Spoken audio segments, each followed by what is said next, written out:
diberikan merek penggunaannya di Indonesia ke International Test Center, lembaga yang kita akan kerjasama. Pak Rektor bisa dicek itu web page-nya. ATS ini mempunyai dua jenis tes. Yang pertama adalah TOEIC, paper based test, 500 ribuan harganya. Kemudian CBT itu 3 juta, computer based test. Enggak, 500 ribu rupiah, Pak. Kemudian ini biasanya digunakan untuk akademik dan general. Biasanya mau kuliah S2 dan semacamnya. Sedangkan yang kedua adalah TOEIC. Ini khusus untuk profesional dan workplaces. Ini alasan kenapa kita milih TOEIC, karena mayoritas alumni kita adalah untuk bekerja, tidak untuk S2. Akan tetapi meskipun mereka mengambil TOEIC, TOEIC juga punya equivalency dengan TOEFL. Jadi lembaga yang menerima TOEFL pasti menerima TOEIC, karena ada equivalency yang valid. Yang kedua ada Cambridge English. Di Indonesia itu dimiliki oleh IDP, International Development Program, kemudian British Council, IAF, etc. Bentuk tesnya adalah International English Language Testing System, general dan juga akademik. Harganya mahal, hampir 3 juta. Kemudian yang terakhir, yang paling baru ini 2008an baru muncul, dari Pearson, Inggris juga, ILF, dimiliki oleh ILF, British Council Indonesia. Bentuknya adalah Pearson Test of English, PTE. Harganya juga mahal, hampir 3 juta. Jadi semua yang ada tersedia, tes yang diakui oleh lokal maupun global, hanya TOEIC yang memungkinkan dan paling cocok untuk UMT setelah recognition and word test conversion. Kenapa harus mengetahui ini? Tes itu kualitasnya bisa diuji dari pengakuan. Karena kalau udah pengakuan berarti ada keuntungan dan benefit. Tes itu tidak akan berarti apa, sertifikasi tidak akan berarti apa-apa kalau sertifikatnya nggak diakui oleh siapapun.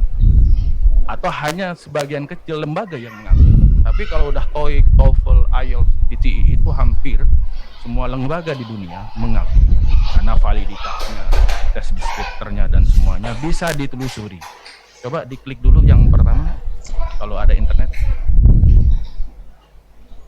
Bisa muncul nggak?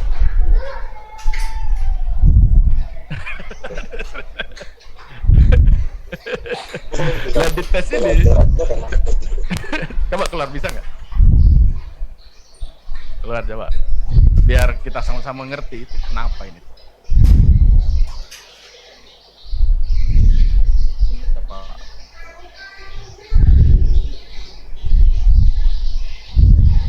Iya. Bapak kalau udah tes TOEIC Pak Khairul. Nah ini Universal Conversion Table of TOEFL for TOEFL, IBT, PBT, CBT dan TOEIC di bawahnya ke bawah. Nah ini, di situ ada TOEFL IBT, Internet Based Test, TOEFL PBT, TOEFL CBT, IELTS. Ini produk tes yang diakui di dunia. Jadi kita menggunakan TOEIC itu konversinya. Coba paling ke bawah Pak. Nah, jadi kalau kita punya skor TOEFL 500 ke bawah. So 500, maka di TOEIC-nya sekitar 507. Di TOEFL-nya, di IELTS itu. Jadi seandainya ada orang, kalau saya tes IELTS dapat 7 gitu, kira-kira dapat 6, maka TOEFL-nya kira-kira 507, TOEIC-nya juga 600. Itu udah valid, Pak. Itu bisa diuji. Jadi siapapun yang mengambil tes di antara keempat ini ya sama saja. Seandainya satu lembaga mengakui IELTS juga menerima TOEFL, IBT, gitu. Karena valid berdasarkan CFA. Jadi bisa jadi maksimal skornya ke bawah, di bawah terus. Nah, maksimal skor untuk TOEFL PBT 909. Kembali ke slide.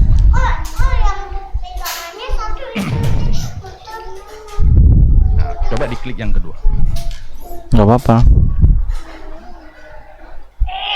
Dah.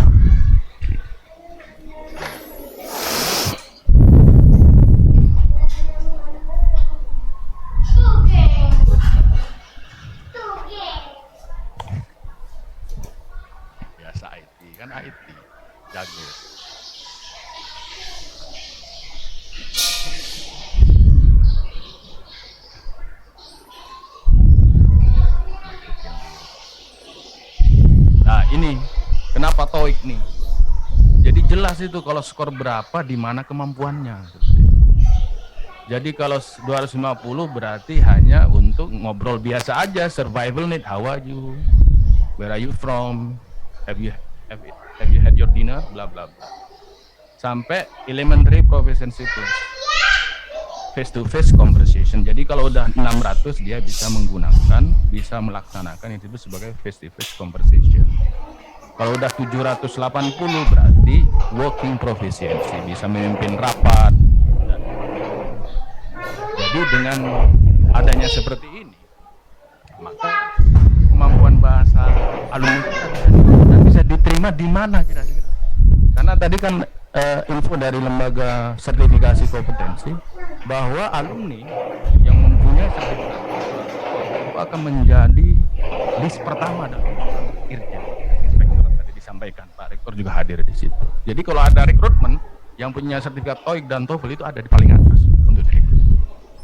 Jadi ini prestis, privilege untuk orang-orang yang punya sertifikat yang diakui seperti itu. Selanjutnya di slide saja. Jadi memang UMT tidak mau gambling lagi dengan merek-merek tes yang tidak diakui. Tes apa itu, Komsklin atau apa, udah nggak mau kita. Jadi mendingan kita yang pasti-pasti saja, yang bisa diuji publik, bisa diuji secara ekonomik, bisa diuji secara profesional. Ini contoh sertifikat saya sering dikirimi mahasiswa, Pak saya udah punya sertifikat TOEIC, cuma TOEIC-nya dari PSC, LIA. Ya beda Pak, itu namanya fake tes yang nggak bisa diatur secara seperti di samping, makanya saya nggak enak lah begitu. Itu TOEIC juga, cuma itu disebut sebagai prediction test yang tesnya bisa dicapai di ruko-ruko pinggir jalan, kursusan. Nggak bisa karena tidak valid. Sedangkan kalau TOEIC yang ini tiap waktu tes banknya itu diperbarui Pak, tesnya terus. Yang ini, nah yang ada logo ITS-nya itu jelas, itu deskripsinya dan semacamnya, fotonya bisa diakses di online di webnya ITS langsung. Jadi kalau yang di samping itu ya nggak bisa itu. Itu dilihat di BSc itu loh, yang di samping-samping ruko-ruko banyak kan kursusan. Itu lah ya. Jadi kami mimpi ini UMT punya sertifikat yang satu itu, yang detail itu, yang ada fotonya itu. Bangun. Ya. Bukan yang palsu itu Pak. Ya. Kita kenal namanya prediction test, bukan asli. Prediction dalam kurung itu fake, artinya palsu. Asli itu palsu. Jadi sering mahasiswa itu, Pak saya udah punya sertifikat TOEIC di WA, pas sertifikat itu ada tanda tangannya daerah siapa gitu. Nggak ada itu tanda tangan, semua sebenarnya online based checking gitu. Lanjut. Kemudian Pak kita kok bisa langsung dites, nggak ada pembelajarannya? Sebenarnya TOEIC itu bentuknya namanya proficiency test. Dalam ilmu linguistik testing, pengetesan bahasa itu tes banyak banget. Ya, tes, propensity test. Yang paling utama yang ini, achievement test adalah apabila satu kelompok siswa atau siswa dalam satu kegiatan belajar bahasa dalam rentang waktu tertentu, kemudian diuji di akhir, itu namanya. Jadi harus ada kelas tes hasil belajar. Kalau yang kedua proficiency test mengetes tentang sebagaimana profisien setelah sekian lama belajar dari kecil TK ya sampai kuliah, kira-kira level kemampuan bahasanya itu.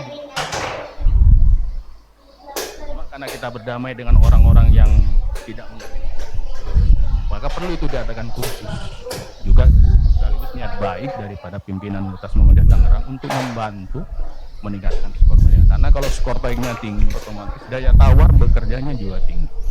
Employabilitas istilahnya, employability. Jadi kita berharap dengan sertifikat ini value ya, nilai employabilitas alumni kita itu meningkat. TOEIC di UMT sebagai SKPI itu sesuai 2006 SK Rektor dan syarat ujian skripsi atau tesis. Pak Ibu sudah tahu ini ya, karena saya sudah share di grup Kaprodi dan Sekprodi. Selanjutnya, kalau diperbolehkan ujian skripsi atau tesis tanpa ikut tes TOEIC, karena ini kerjasama dengan ITC International Test Center, berarti pelaksanaan tesnya itu sangat tertentu terikat oleh waktu tertentu, kesepakatan dua lembaga. Sesuai jadwal kami sudah edarkan dan juga share di grup WA bahwa akan dilaksanakan tes September. Seharusnya belum Pak, ini pengantar kalimat saya dulu. Jadi kalau sampai nggak ikut, pusat bahasa nggak bisa tanda tangan di Burut 6 untuk pengambilan ijazah. Seandainya prodi membolehkan mereka untuk ikut tes gitu, ikut skripsi tanpa ikut tes TOEIC, ntar ada masalah lagi pas mau ngambil ijazah, mau tes, sedangkan masa tes kerjasama yang disepakati oleh ITC dan UMT udah lewat, itu gimana? Kan bukan kita yang ngelaksanain. Makanya saya sangat berterima kasih kepada Pak Rektor. Kalau memang ada kesulitan keuangan, ikut aja. Tapi buat orang-orang yang Jangan lari atuh. Karena belum jangan dilewatin. Jadi ini benar-benar concern kita, karena kemarin ada yang datang tuh rame-rame marah-marah di resepsionis. Ini gimana? Kita udah bayar loh. Pak, Ibu, Bapak udah bayar, cuma nggak ikut. Terus apakah saya harus tanda tangan sedangkan nggak ada sertifikat? Mau ikut programnya sudah tidak ada, sedangkan sekarang adanya TOEIC. Udah.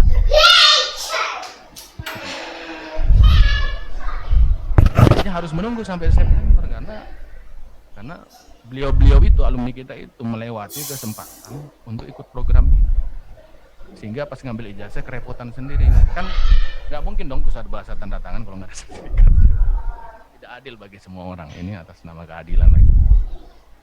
Lanjutnya, ini laporan yang ikut kursus per tanggal 14 Agustus kemarin. Ini distribusi yang daftar untuk masing-masing prodi, jelas sekali. Yang paling sedikit tuh keperawatan, PAI dan semacamnya. Kalau Parinkraf karena belum ada semester akhir jadi belum. Itu 400. Iya. Kalau ada kalau 4.000.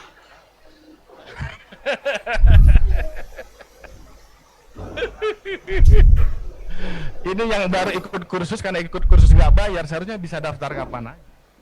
Karena di form itu nggak harus upload bukti pembayaran. Yang penting ikut kursus saja. Ya, itu aja yang gratis nggak bayar, begitu rendah animo. Begitu.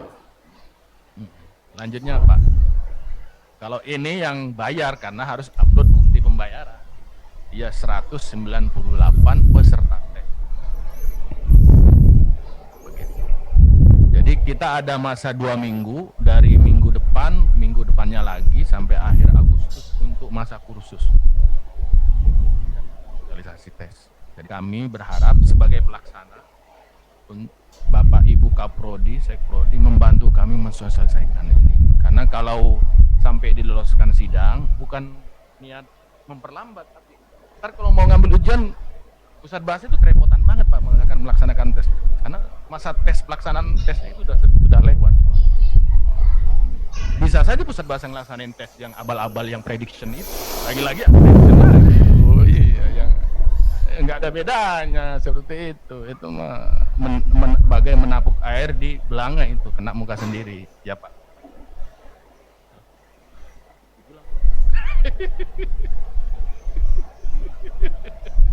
Kira-kira seperti itu Bapak Ibu yang bisa saya laporkan. Itu pelaksanaan tes. Selanjutnya itu pelaksanaan tes minggu pertama FKIP dan FIKES bulan September, minggu kedua FE dan Pasca, minggu ketiga FAI, FISIP dan Parinkraf itu nggak ada, minggu keempat itu FH dan kemungkinan tanggalnya minggu aja Pak. Sabtu. Jadi jadi yang perlu Bapak Ibu bantu kami adalah mensosialisasikan, karena kalau rendah jumlah pendaftarnya, otomatis ketika mau ngambil ijazah itu tinggi sekali entar. Tuan Ustaz Bakar bakalan repot sekali.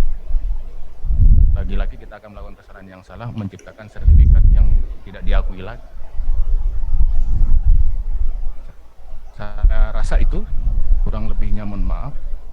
Assalamualaikum warahmatullahi wabarakatuh. Waalaikumsalam warahmatullahi wabarakatuh. Terima kasih Pak Rosyid sudah memaparkan tentang sosialisasi TOEIC dan mungkin Gunakan diberikan merek penggunaannya di Indonesia ke International Test Center, lembaga yang kita akan kerjasama. Pak Rektor bisa dicek itu web page-nya. ITS ini mempunyai dua jenis tes. Yang pertama adalah TOEIC, paper based test, 500 ribuan harganya. Kemudian CBT itu 3 juta, computer based test. Enggak, 500 ribu rupiah Pak. Kemudian ini biasanya digunakan untuk akademik dan general, biasanya mau kuliah S2 dan semacamnya. Sedangkan yang kedua adalah TOEIC, ini khusus untuk profesional dan workplaces. Ini alasan kenapa kita milih TOEIC, karena mayoritas alumni kita adalah untuk bekerja, tidak untuk S2. Akan tetapi meskipun mereka mengambil TOEIC, TOEIC juga punya equivalency dengan TOEFL. Jadi lembaga yang menerima TOEFL pasti menerima TOEIC, karena ada equivalency yang valid. Yang kedua ada Cambridge English, di Indonesia itu dimiliki oleh IDP, International Development Program, kemudian British Council, IAF, etc. Bentuk tesnya adalah International English Language Testing System, general dan juga akademik. Harganya mahal, hampir 3 juta.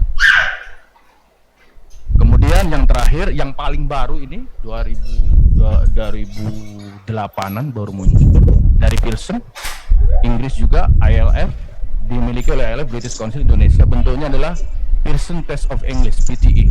Harganya juga mahal, hampir 3 juta. Jadi semua yang ada tersedia, tes yang diakui oleh lokal maupun global, hanya TOEIC yang memungkinkan dan paling cocok untuk UMT setelah recognition and word test conversion. Kenapa harus mengetahui ini? Tes itu kualitasnya bisa diuji dari pengakuan. Karena kalau udah pengakuan berarti ada keuntungan dan benefit. Tes itu tidak akan berarti apa, sertifikasi tidak akan berarti apa-apa kalau sertifikatnya nggak diakui oleh siapapun. Atau hanya sebagian kecil lembaga yang mengakui. Tapi kalau udah TOEIC, TOEFL, IELTS, PTE itu hampir semua lembaga di dunia mengakui. Karena validitasnya, tes deskriptornya dan semuanya bisa ditelusuri. Coba diklik dulu yang pertama kalau ada internet. Bisa muncul nggak?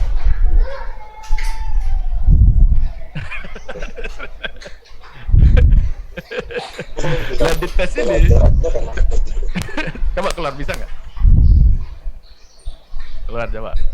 Biar kita sama-sama ngerti itu kenapa ini.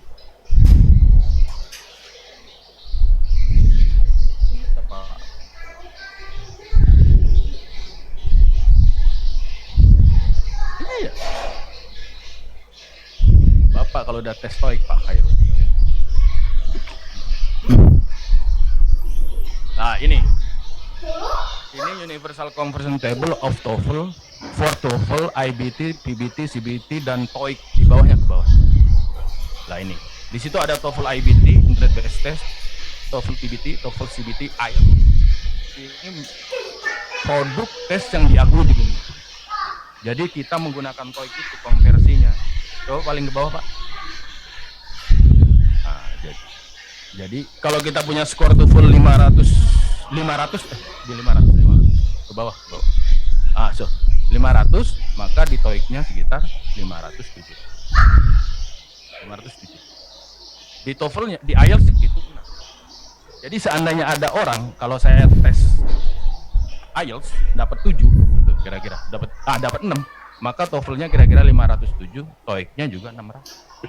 Itu udah valid, Pak. Itu bisa diuji.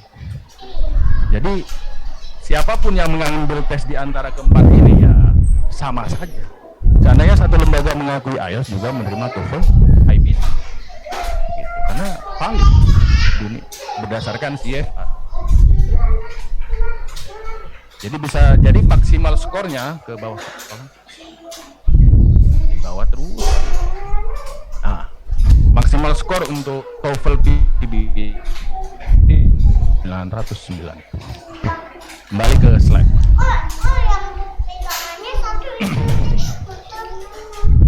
Nah, coba diklik yang kedua. Nggak apa-apa. Dah.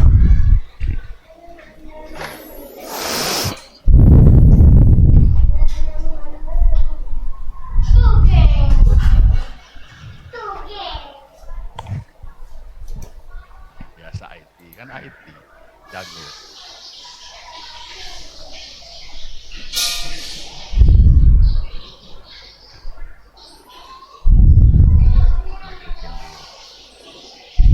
Nah ini kenapa TOEIC nih? Jadi jelas itu kalau skor berapa di mana kemampuannya. Jadi kalau 250 berarti hanya untuk ngobrol biasa aja, survival need, how are you, where are you from, have you had your dinner, bla bla bla. Sampai elementary proficiency test, face to face conversation. Jadi kalau udah 600 dia bisa menggunakan, bisa melaksanakan yang disebut sebagai face to face conversation. Kalau udah 780 berarti working proficiency, bisa memimpin rapat. Jadi dengan adanya seperti ini, maka kemampuan bahasa alumni kita bisa diterima di mana kira-kira?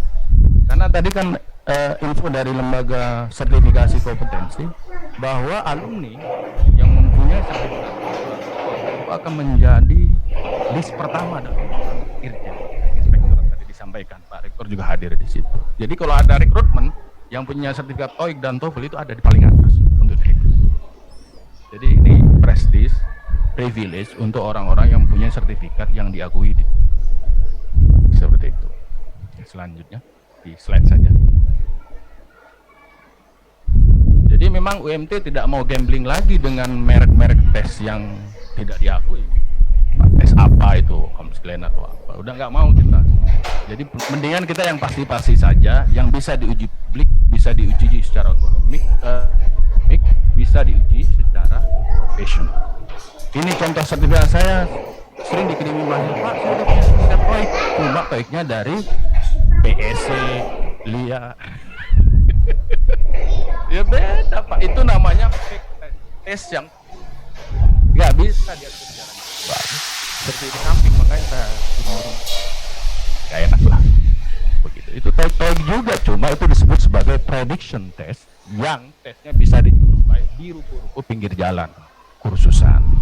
Nggak bisa, nggak bisa, karena tidak valid. Sedangkan kalau TOEIC yang ini, tiap waktu tes banknya itu diperbarui Pak, tesnya terus.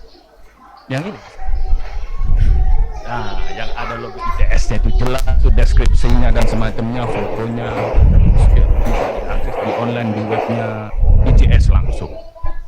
Jadi kalau yang di samping itu ya nggak bisa itu dilihat di BEC itu loh, yang di samping-samping ruko-ruko banyak kan kursusan itu lah ya. Jadi kami mimpi ini UMT punya sertifikat yang satu itu, yang detail itu, yang ada fotonya itu. Bangun. Ya. Bukan yang palsu itu Pak. Ya. Kita kenal namanya prediction test, bukan asli. Prediction dalam kurung itu fake, artinya palsu. Asli itu palsu. Jadi, sering mahasiswa itu, Pak saya udah punya sertifikat TOEIC di WA, pas sertifikat itu ada tanda tangannya daerah siapa gitu. Nggak ada itu tanda tangan, semua sebenarnya online based checking gitu. Lanjut. Kemudian Pak kita kok bisa langsung dites, nggak ada pembelajarannya? Sebenarnya TOEIC itu bentuknya namanya proficiency test. Dalam ilmu linguistic testing, pengetesan bahasa itu tes banyak banget. Ya, tes, propensity test. Yang paling utama yang ini, achievement test adalah apabila satu kelompok siswa atau siswa satu kegiatan belajar bahasa dalam rentang waktu tertentu, kemudian diuji di akhir, itu namanya dia harus ada kelas baru.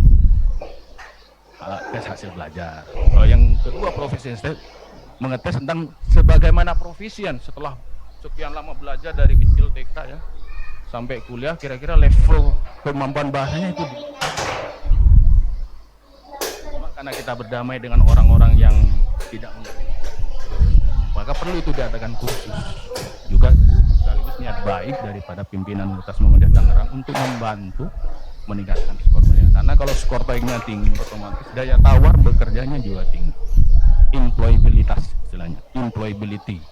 Jadi kita berharap dengan sertifikat ini value ya, nilai employabilitas alumni kita itu meningkat. TOEIC di UMT sebagai SKPI itu sesuai 2006 SK Rektor dan syarat ujian skripsi atau tesis. Pak Ibu sudah tahu ini ya, karena saya sudah share di grup Kaprodi dan selanjutnya. Kalau diperbolehkan ujian skripsi atau tesis tanpa ikut tes TOEIC, karena ini kerjasama dengan ITC International Center, berarti pelaksanaan tesnya itu sangat tertentu terikat oleh waktu tertentu, kesepakatan dua lembaga. Sesuai jadwal kami sudah edarkan dan juga share di grup WA bahwa akan dilaksanakan tes September. Seharusnya belum Pak, ini pengantar kalimat saya dulu. Jadi kalau sampai nggak ikut, pusat bahasa nggak bisa tanda tangan itu. Di Buru 6 untuk pengambilan ijazah seandainya prodi membolehkan mereka untuk ikut tes gitu, ikut skripsi tanpa ikut tes TOEIC.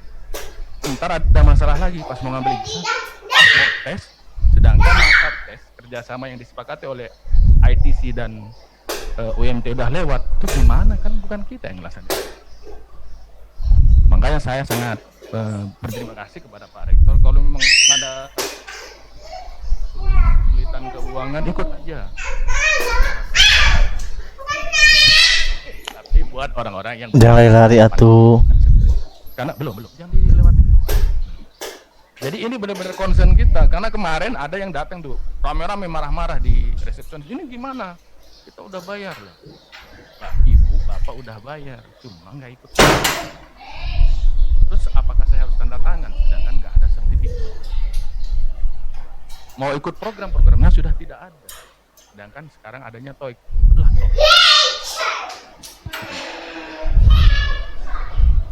Udah harus menunggu sampai September karena beliau-beliau itu, alumni kita itu melewati kesempatan untuk ikut program ini, sehingga pas ngambil ijazah kerepotan sendiri. Kan nggak mungkin dong pusat bahasa tanda tangan kalau nggak ada sertifikat.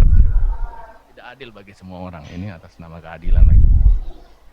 Lanjutnya, ini laporan yang ikut kursus per tanggal 14 Agustus kemarin. Ini distribusi yang daftar untuk masing-masing prodi, jelas sekali. Yang paling sedikit tuh keperawatan, PAI dan semacamnya. Kalau Paringkraf karena belum ada semester akhir jadi belum. Itu 400. Iya. Kalau ada kalau 4.000.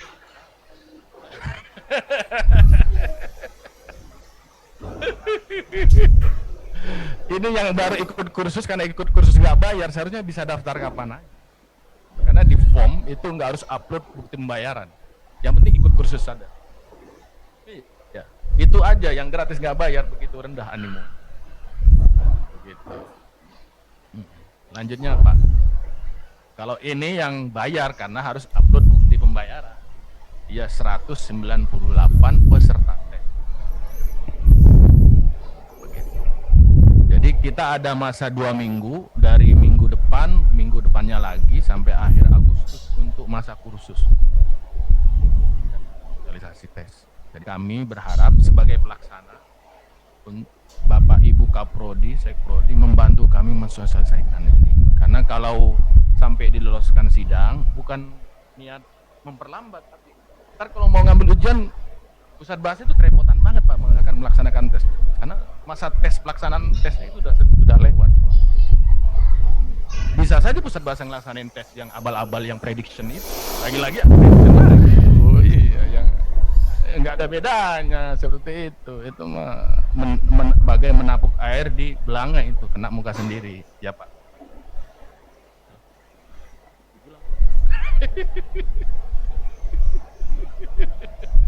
Kira-kira seperti itu Bapak Ibu yang bisa saya laporkan. Itu pelaksanaan tes selanjutnya. Itu pelaksanaan tes minggu pertama FKIP dan FIKES bulan September, minggu kedua FE dan Pasca, minggu ketiga FAI, FISIP dan Paringkraf itu nggak ada, minggu keempat itu FH dan kemungkinan tanggalnya minggu aja Pak. Sabtu. Jadi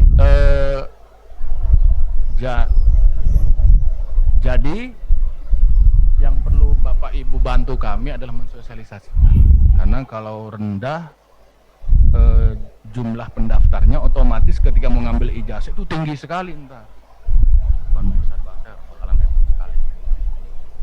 Lagi-lagi kita akan melakukan kesalahan yang salah, menciptakan sertifikat yang tidak diakui lagi. Saya rasa itu, kurang lebihnya mohon maaf. Assalamualaikum warahmatullahi wabarakatuh. Waalaikumsalam warahmatullahi wabarakatuh. Terima